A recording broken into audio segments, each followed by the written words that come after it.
Alors, nous sommes arrivés d'Af Nun Gimel, de Belachot d'Af Nun Gimel, pour le mardi, donc 30 Shevat, premier jour de Rosh Chodesh Adar, et nous étions à la 6e ligne, Tano Rabbanan Haramim enseigne. Nochri Shehedir mi Israël. Si un goy, il a allumé une veilleuse à partir d'une veilleuse d'un juif, pardon. Donc après la sortie de Shabbat, le goy, il a allumé une veilleuse d'Israël. Ou bien, oui, Israël, Shehedir mi Nochri. Ou bien, un Israël, il a allumé de la veilleuse d'un goy. Mais donc on a le droit de faire la bracha sur une telle bougie. Nochri mi Nochri. Mais la Gemara dit, mais si un goy il allume une veilleuse d'un autre goy, on ne fait pas la bracha donc sur cela, le samedi soir. Alors la Gemara dit, là, pourquoi tu as dit quand c'est un goy qui allume d'un goy, on ne peut pas faire la bracha, mais je me dis le Shabbat. Parce que donc c'est un feu qui a été allumé par un goy pendant Shabbat. Et après, ça me le Shabbat. Dans ces cas-là, même si le juif il a allumé après la sortie de Shabbat d'une veilleuse d'un goy, eh bien la veilleuse d'un goy aussi, elle était allumée pendant Shabbat. Pourquoi c'est permis? Et si tu me réponds, maintenant le feu allumé par interdiction de Shabbat, il n'est plus là, puisque le juif il a allumé d'une veilleuse d'un goy, donc maintenant on a une autre lumière. Et ça c'est un autre feu, il est donc né dans les mains d'Israël. Et donc c'est pour ça que c'est permis. Et dans ces cas-là, pourquoi il y a une braïta qui dit dans Shabbat,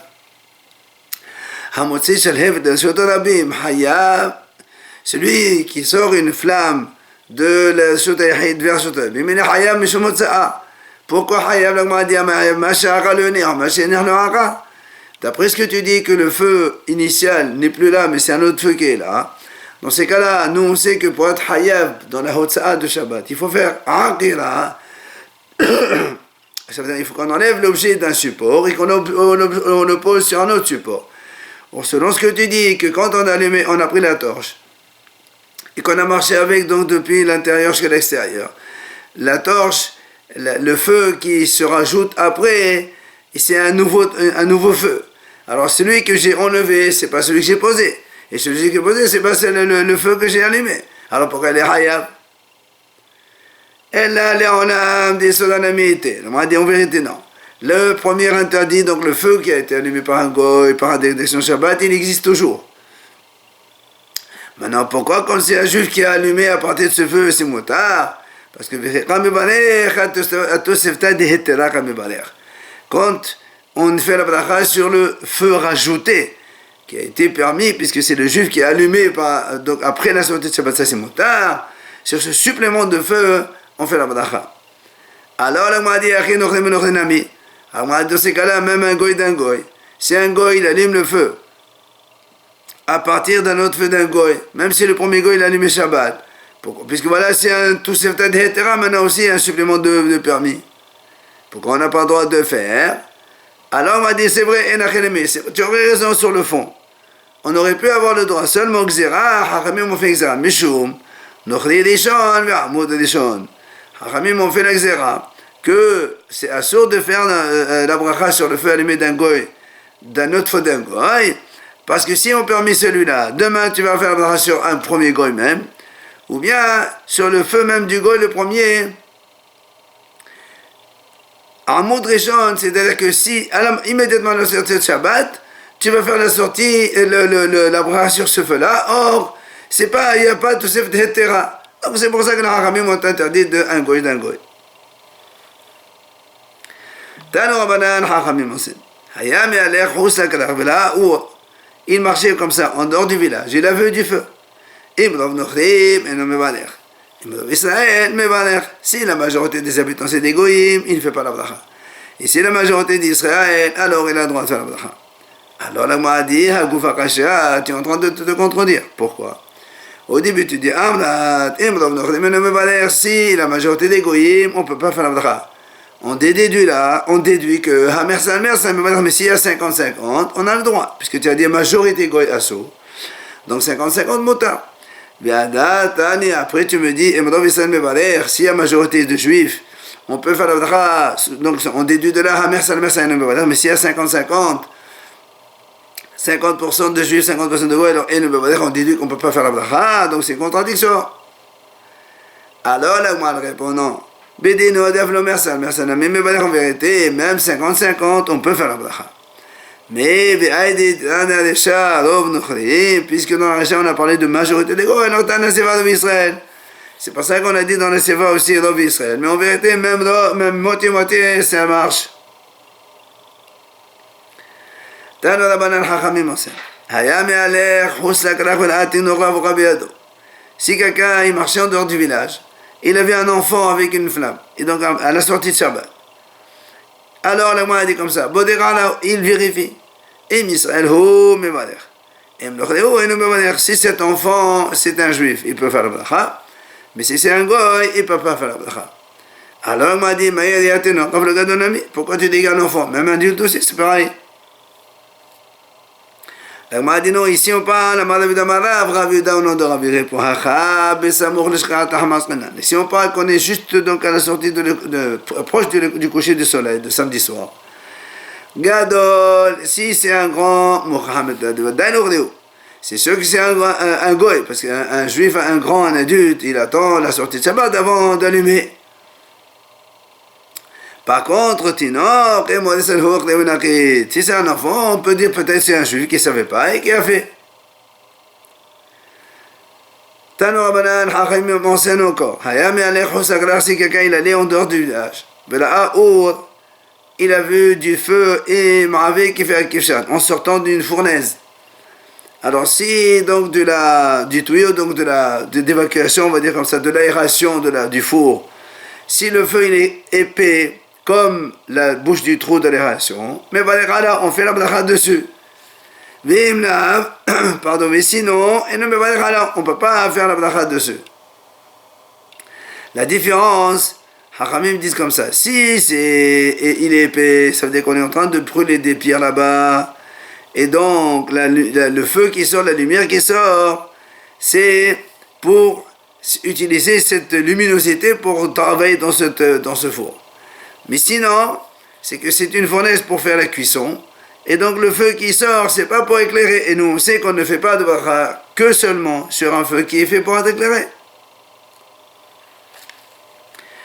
Bien la moi, des tane hada os kefshan mevachen alors. Tane hadar en mevachen alors. On m'a dit il y a deux braïtot contradictoires. Une a dit le feu d'une fournaise, on a le droit de faire la bracha, et l'autre a dit non, on fait pas la bracha. Alors comment on peut réconcilier ça? Elle m'a dit là, c'est pas un problème. Pourquoi? Au début, quand on commence à brûler les pierres dans la fournaise, donc c'est sûr que le feu n'est pas fait pour éclairer, puisque c'est pour brûler, on ne fait pas de bracha. Les bassov, mais après que les pierres ont été brûlées dans la fournaise, alors on fait un grand feu pour donc terminer tout ça, et on utilise le feu donc en tant qu'éclairage. C'est pas ça qu'on a le droit de faire la bracha dessus. La même chose, on a dit, on a deux braïtot qui se contredisent. Une a dit que le feu d'un four ou d'une cuisinière, on fait la bracha et l'autre a dit non, on n'a pas le droit. Pourquoi? Comment on peut arranger cette contradiction? La même chose, on m'a dit, au début, c'est pour la cuisson, donc on ne fait pas de bracha. Mais à la fin, après qu'on a fini d'allumer le feu dans le four, alors là aussi on met un grand feu pour utiliser comme éclairage. On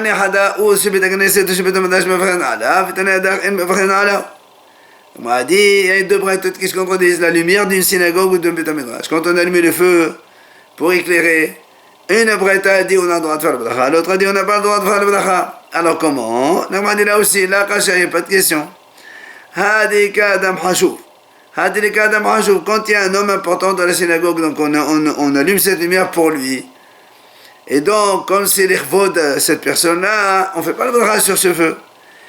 Et l'autre qui dit on a le droit de faire le bracha, c'est parce qu'il n'y a pas d'am hachouv. Donc on allume le feu dans la synagogue pour s'éclairer. Donc là on a le droit de faire le bracha sur donc un feu pour éclairer. Oui, bien je peux te répondre une deuxième réponse. Dans les deux cas, il y a un homme important. Et donc peut-être que ça a été fait l'irvodo. Donc normalement on n'aurait pas le droit de faire la bracha sur ce feu-là. Mais la kasha et l'autre braïta qui a dit, donc on a le droit des kahazana, de les kahazana. Soit donc, dans ce cas, il y a hazan, c'est-à-dire un shamash qui mange là-bas et qui vit là-bas. Donc le feu il est fait aussi pour éclairer pour lui. Et on fait la bracha. Et quand il n'y a pas de hazan, shamash qui habite là-bas, donc c'est fait que pour le vote de cet homme-là. Et donc on ne fait pas de bracha. Oui, là aussi je peux te répondre une troisième réponse. Il y a, dans les deux cas, il y a hazan, il y a un shamash qui habite là-bas qui dort. Et pourquoi dans une braïta on a droit et d'autres non? Là, il y a donc la lumière de la lune et que le hazan il pourrait utiliser cela. C'est pour ça que le feu qu'on a allumé il est en plus, donc on ne fait pas de bracha dessus. Et quand il n'y a pas la lune, il n'y a pas d'autre éclairage, il n'y a que celui-là. Alors, c'est pour ça qu'on a le droit de faire la bracha. Pardon. Tano Rabbanan Haramim enseigne. Hayo Yoshven Bebet Midrash, si ils étaient dans le Bet Midrash en train d'étudier. Vevi Or Levnehem, on a amené le feu devant eux. Bet Shamay Omrim, Kol Echad Echad Mevader Lasmo. Chacun, il fait boire les mariages tout seul. Au Bet Hillel Omrim, Echad Mevader Lechonan. Mishum Shenema Yibodam Hadat Melech. Bet Hillel ils disent, non, il faut que un, il fait pour tout le monde, et tout le monde répond, mais il a que tout le monde, c'est mieux comme ça, on fait une mitzvah ensemble. Alors, la m'a dit, Bishama Bet Hillel, mais face Tama. La m'a dit, ça marche bien pour Bet Hillel qui ont donné une raison à leur avis. Elle a Bet Shammai. Mais Tama, pourquoi Bet Shammai dit chacun tout seul? Ça veut dire, mais Pene Betolam et Bet Midrash, Bet Shammai disent, si on fait comme ça qu'un est fait pour tout le monde, donc tu vas arrêter tout le monde d'étudier, le temps que ce monde se mette en place pour donc faire la bracha, ça va faire donc une interruption d'études dans le Bet Midrash, et donc c'est pour ça qu'ils ont dit, chacun il fait la bracha tout seul. Et la Gemara dit, Tanan Amichadeh, la Braïta dit aussi la même chose. C'est le Bet Rabban Gamliel, dans la maison de Rabban Gamliel.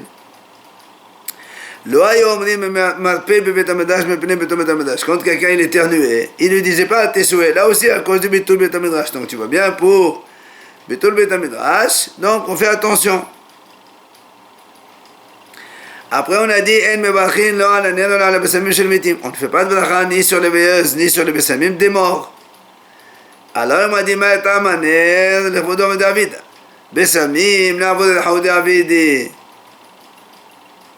La Gemara dit quelle est la raison? Parce que les veilleuses pour les morts, c'est pour les kavod de mort. Donc on ne fait pas de bracha sur ça. Et les bessamim, c'est pour enlever les mauvaises odeurs. Donc là aussi, on ne fait pas de bracha pour des choses comme cela. Amar David Amarav, il a dit Rav en Andorra. Kol shemosé lefanav bayom o balayla, en mevarchen alav. Kol she'en mosé lefanav ella balayla, mevarchen alav. Donc Rav en Andorra, il dit comme ça. Si il y a un iftar pour lequel on aurait allumé donc les lumières, le feu, aussi bien le jour que de la nuit. Donc il est important ce niftar. Donc c'est pour ça que même la nuit, on ne fait pas de bracha dessus. Par contre, mais un homme, donc un niftar, qu'on n'aurait pas allumé le feu pour lui la journée, donc il n'est pas rajout, on n'allume que la nuit parce qu'il faut s'éclairer. Alors là, on a le droit de faire la bracha sur ce feu-là. Amar Ravuna il a dit Ravuna, Bissamim shebet hagesem v'shemen asuna bet hazohama en mevarchen alav. Les bissamim, les encens on met dans les toilettes pour enlever les mauvaises odeurs. Ou de l'huile qui est faite pour enlever les mauvaises odeurs quand on fait l'huile d'onction, on s'essuie les mains avec après le manger pour enlever la saleté. En mevarchen alav, on ne fait pas de bracha sur ça. Alors la m'a dit les mêmes là de cholechad alav de havid alav mevarchen alav. Est-ce qu'on va dire par là que toutefois où il y a une odeur, mais donc il y a des encens, mais qui ne sont pas faits pour sentir, alors on ne fait pas de bracha. Ah, mais objecte, pourtant on a vu, marqué dans la Tosefta, celui qui rentre dans une parfumerie, il a senti là-bas de bonnes odeurs. Même s'il est là-bas toute la journée, il fait la bracha une seule fois. Mais s'il est sorti, après il est rentré, il est sorti, il est rentré, etc. Sur chaque fois qu'il rentre, alors il fait la bracha. Donc tu vois bien que quoi? La Gemara a dit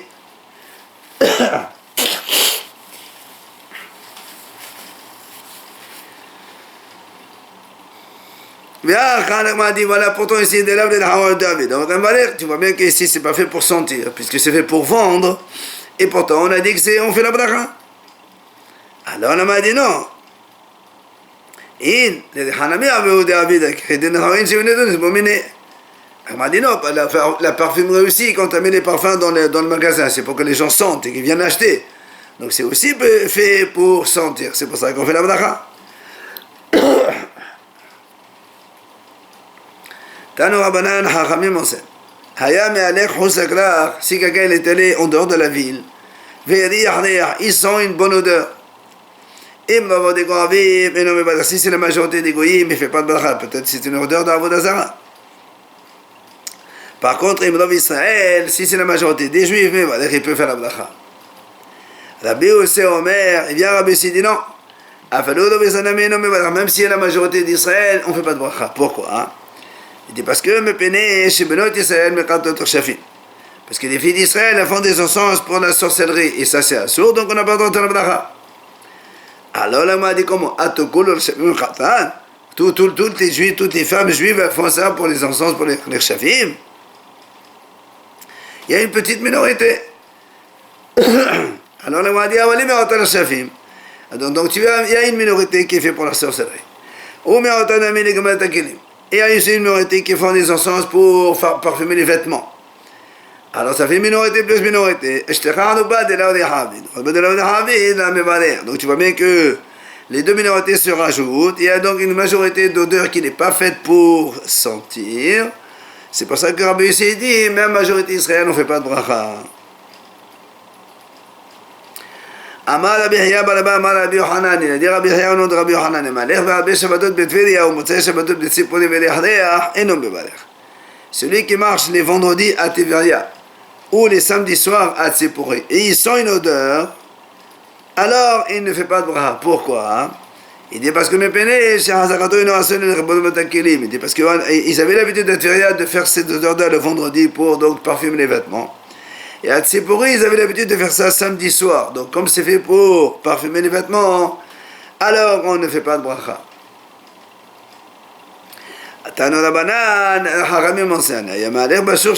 Si quelqu'un était dans le marché des goyim et il a pris plaisir pour sentir une odeur, parce qu'il est en train de profiter d'une odeur qui est faite pour la Avodah Zarah.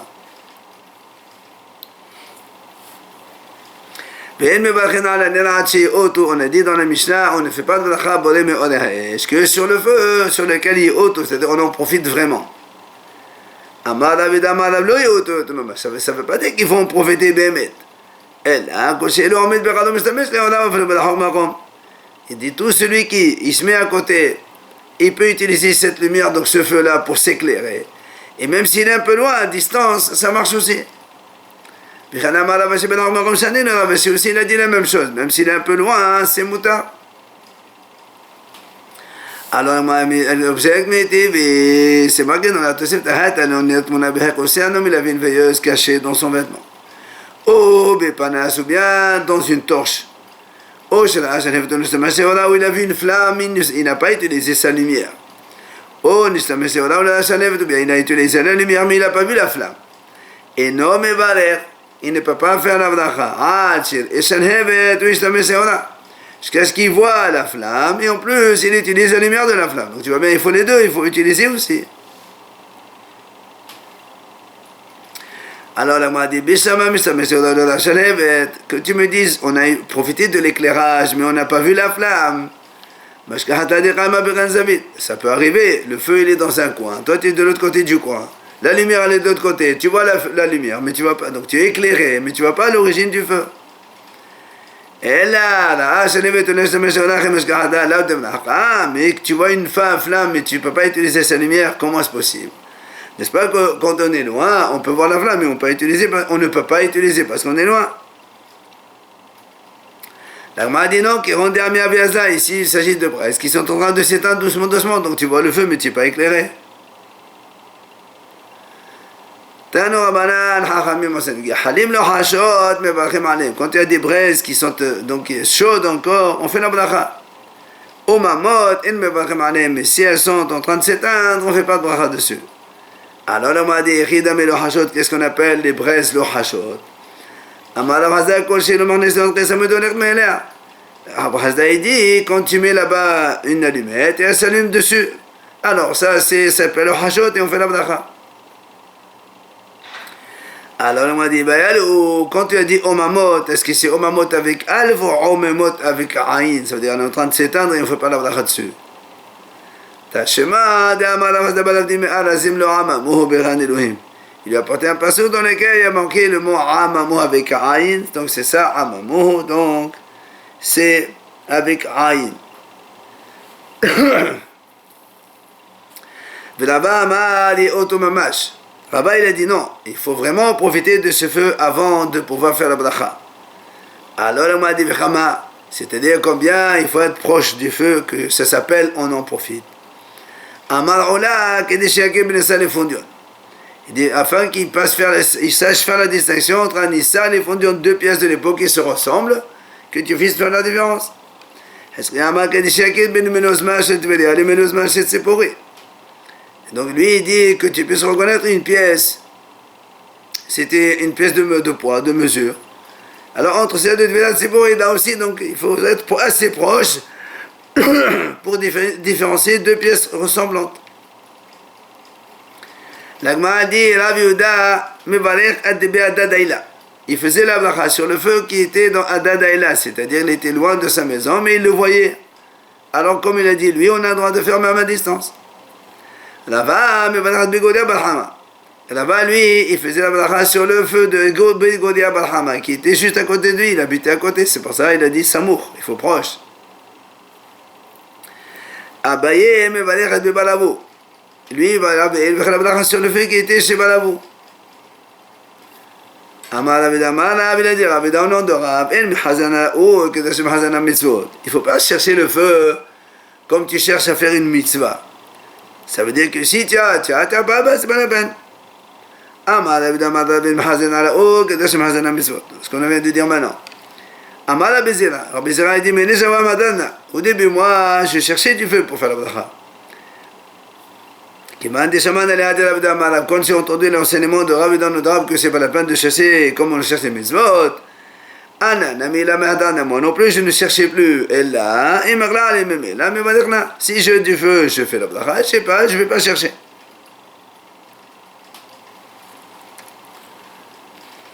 Après on a vu dans la Mishnah à propos de celui qui a mangé, qui a oublié de faire Birkat Amazon, est-ce qu'il doit retourner ou pas? Ils disent il doit retourner à sa place, ils disent non, il prie là où il s'est rappelé. Amar Rav Zavid Balaba.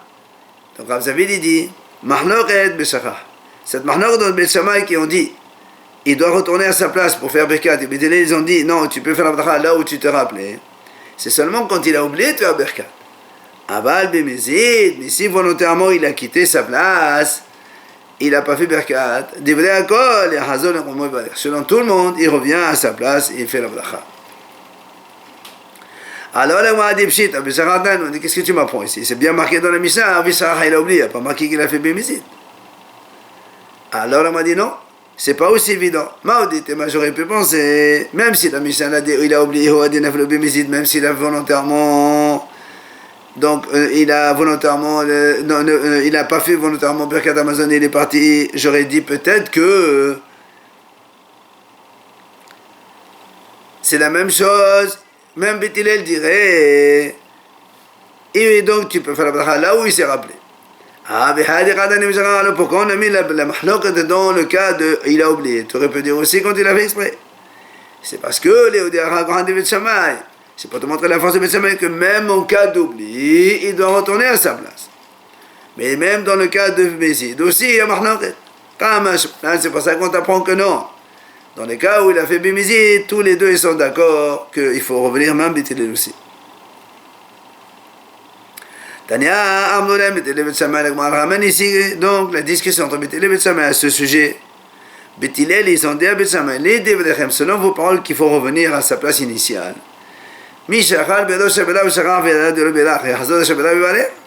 Celui qui a mangé par exemple dans un étage haut, il a oublié, il est descendu, il n'a pas fait la bracha. Il va retourner là-bas encore monter une dizaine d'étages pour donc faire la bracha.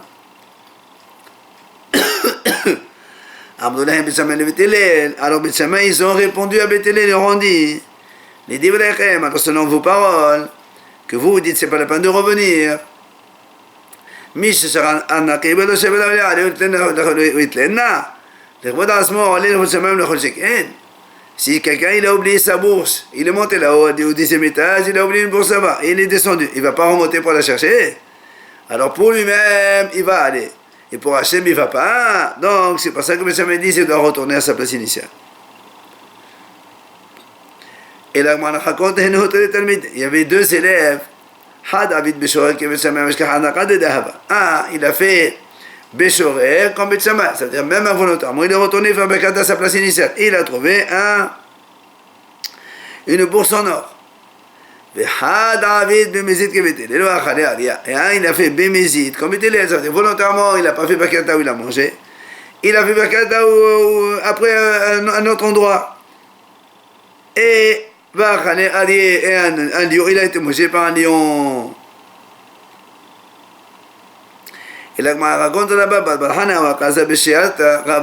il était en voyage, et donc, un groupe de messieurs. Ils ont mangé, ils ont fait une pause, ils ont mangé, il a oublié, il n'a pas fait Birkat. Ils ont repris le voyage. Ama, il a dit, comment je vais faire? Et s'il me dit, j'ai oublié de faire Birkat à notre endroit initial, je vais faire marche arrière, revenir. Ils vont me dire, que chaque fois, là où tu veux la bracha, de toute façon, c'est pour Hachem. Donc fais la bracha ici.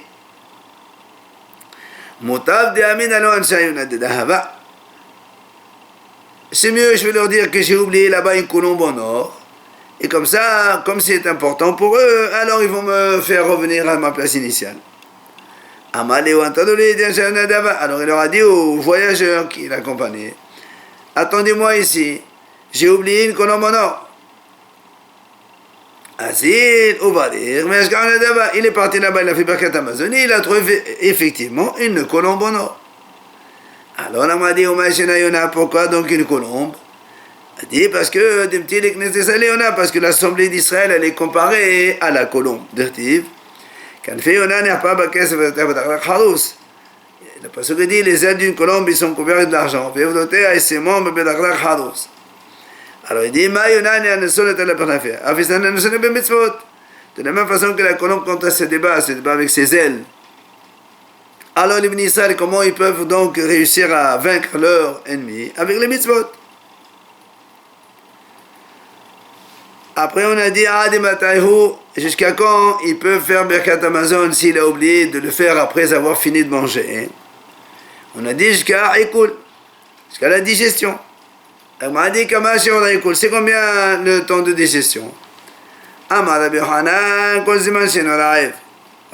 dit tout le temps qu'il n'a pas faim après ce repas. Et Sakesh lui a dit tout le temps qu'il a encore soif à cause de ce repas-là. Amali Ravi Malbas le Mozout, Ravi Amdela, Ravi Malbasis le Mozout. Mi Amal Sakesh, comment tu dis que Sakesh il a dit comme ça? Pourtant, nous on a vu. Il a dit Rish Lakish, combien c'est la digestion? C'est de quoi marcher 4 km, donc c'est 72 minutes. Alors il m'a dit, là, il n'y a pas de différence. Quand il a mangé un grand repas, là on attend le fin de la digestion. Quand il a fait un petit repas, alors c'est quand il a fait un grand repas, c'est 72 minutes. Et quand il a fait un petit repas, le temps de digestion, selon comme on a dit tout à l'heure, Rish Lakish a dit,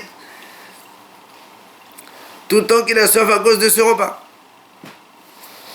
Après on a dit, donc on leur ramène du vin, on a dit dans la Mishnah, on a dit donc si on leur ramène un verre de vin après le repas, avant même Birkat Amazon, on a vu Marlon Beth Shammai et Beth Hillel, et à la fin on a dit que si quelqu'un il a entendu le bracha d'Israël, il répond Amen, mais d'un côté il faut entendre toute la bénédiction. Alors on m'a dit les mêmes d'Israël, regarde la Shama que la bracha en est. Alors on m'a dit comment? Pour Israël, même si on n'a pas entendu toute la bracha, on peut répondre Amen si on n'a entendu que la fin de la bénédiction. On m'a dit mais s'il n'a pas entendu, comment il peut être acquitté? Puisque pour s'acquitter, il faut écouter toute la bénédiction. Amar Hiyabala, Bishloach, Alemaen. Il dit Hiyabala, mais si on parle qu'il n'a pas mangé avec eux, ça veut dire qu'il est en train de répondre à une bracha de quelqu'un d'autre. Lui, il ne s'acquitte pas de cette bracha. Vechen Amar Nachman Amar Alababa, oh, Bishloach, Alemaen. Même s'il a dit Rav Nachman aussi, on parle de le cas où il ne veut pas s'acquitter avec cette bénédiction. Amar Rav Hiyabala. Rav, il a dit à Haya, son fils, Hatouf Uvrich, c'est-à-dire essaye de chercher à prendre et faire des brachot. C'est-à-dire quand on donne un verre de Birkat Hamazon pour faire bracha sur le vin, essaye de le prendre toi et faire la bracha avec, comme ça tu gagnes une bracha. La même chose, il a dit Rabba, son fils, pareil. Alors, il m'a dit comment? Est-ce que c'est mieux de faire la bracha que de répondre Amen? Pourtant, c'est plus grand celui qui répond Amen plus que celui qui récite la bénédiction. Amali Rabbi Hanai, Rabbi Hanai lui a dit Hashamaim Kenu, tu as raison. La preuve, regarde, il dit quand ils vont en guerre. On en voit d'abord donc les premiers qui vont donc nettoyer le chemin. Et après les autres, ils viennent, ils gagnent la guerre. Pardon. Alors là, on m'a dit effectivement, et c'est une marloque de Tanaïm. Est-ce que c'est mieux celui qui fait la bracha ou celui qui répond Amen de Tanya? Comme la Braïta elle dit, la Braïta elle dit, aussi bien celui qui fait la bracha que celui qui répond Amen, tous les deux c'est bien, mais on va amener la récompense plus vite à celui qui fait la bracha qu'à celui qui répond Amen. Shmuel il a posé la question à Rav, il a dit est-ce qu'on a le droit de répondre Amen derrière les enfants qui apprennent à réciter les bénédictions? Amalé, il lui a dit Amen. Après tout, on répond Amen. Sauf sauf pour les enfants qui sont au Heder en train d'étudier, puisque eux, ils sont en train d'apprendre, alors on ne répond pas Amen sur leur bracha. Et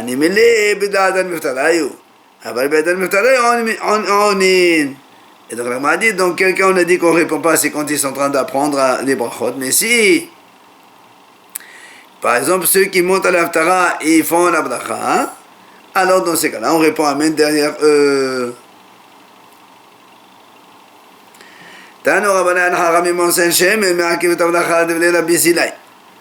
L'huile, ça empêche la bracha. C'est-à-dire, tant qu'on n'a pas encore amené l'huile pour s'essuyer les mains, on ne peut pas faire la bracha encore, ça ne s'appelle pas la fin du repas. Rabbi Ziwai lui dit non, et non, l'huile c'est en plus. Rabbi Haomen Shemen Tov Me'akev. Rabbi Ha lui dit, donc Shemen Tov de l'huile bonne parfumée, c'est Me'akev. Rabbi Zohama Yomek, Shemen Zoham Pasol Amadaka Yadam Zohamot Pasol Bracha. Lui dit de la même façon que quelqu'un, un Kohen qui ne sent pas bon, il n'est pas saoul pour le service dans le but d'Amidash. La même chose, celui qui a les mains sales, il ne peut pas réciter la bracha. Amad Rav Nachman bar Yitzhak, il dit Rav Nachman bar Yitzhak, Ana, moi, Lozilai velozibai velozoma yadan. Je ne connais pas l'enseignement de ces hachamim là. Ella matnaita yadan. Je connais une braïta. La braïta de Amar Rabbi Damar Rabbi Amdela Batitatana. Rabbi Uda il a dit, au nom de Rabbi, certains disent que c'est la braïta qui enseigne cela. Elle dit, c'est marqué dans le passouk, Veit Qaddishtem, Veitem Kedushim, qui Kadosh Anei Hashem Elohechem, et la hachamim explique comme ça. Veit Qaddishtem, vous serez sanctifiés, et l'Omaim Rishonim. On parle de Netilat Maim Rishonim, donc la première fois, avant de manger, on se lave les mains. Veitem Kedushim, et l'Omaim Aharonim. Ça, c'est les deuxièmes Maim Aharonim après le repas, deuxième Kadosh. Qui Kadosh, Zeh Shemento. Parce que dit Kadosh, c'est donc ça, c'est l'huile qu'on amène à la fin du repas pour se parfumer. Ani Adonai Elohechem, Zo Beracha. Et Ani Hashem Elohim, ça c'est la bénédiction. Voilà ce que dit donc Rav Nachman.